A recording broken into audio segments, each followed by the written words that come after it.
Big news everyone, former US President Donald Trump and Mexico's President Claudia Sheinbaum are in a bit of disagreement. And it's all about migration and closing the border.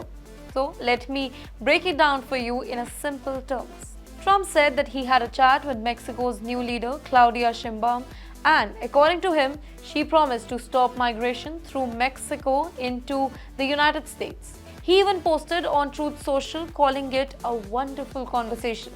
He said that Mexico would basically help close the southern border. Well, isn't that sounding like a big deal? But here's a twist. Sheinbaum has completely different version of this particular story. She said, "Hold up, that's not what I said."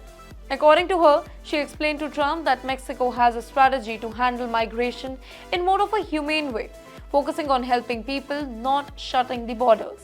She even mentioned that many migrant canvas aren't reaching the northern border anymore because it's Mexico which is managing them better internally. Now let me put this in a perspective. Every year, hundreds of thousands of migrants from Central America pass through Mexico, hoping to reach the United States.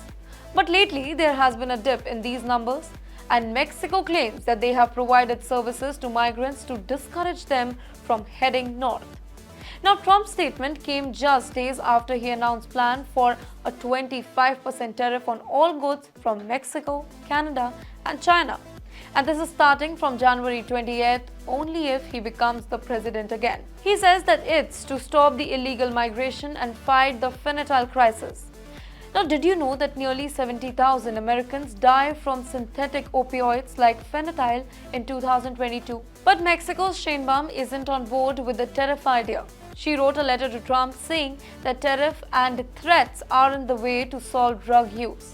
She wants more cooperation, not confrontation. And by the way, Sheinbaum isn't just any politician. She is a physician and climate scientist. She was elected earlier this year and is part of Morena party, which was led by previous Mexican President Andres Manuel Lopez. He had this famous hugs not bullets policy, basically saying that Mexico would focus on social programs rather than directly fighting drug cartels. But critics argue that this approach hasn't stopped violence or drug trafficking. Now, did you know that Mexico reported over 33,000 homicides last year? And that's one of the highest rates in the world. So, the question remains, what's next? Trump is pushing for stricter border control, while Sheinbaum is focusing on helping migrants and tackling drug cartel in her own way. But with Trump threatening tariff and Mexico pushing back, it's certainly clear that US-Mexico relationship is heading for some rocky times. What do you think? Should Mexico close its border or stick with its current strategy? And will Trump's tariff threat actually work? Do let us know in the comment section below and follow TimesXP for more such updates.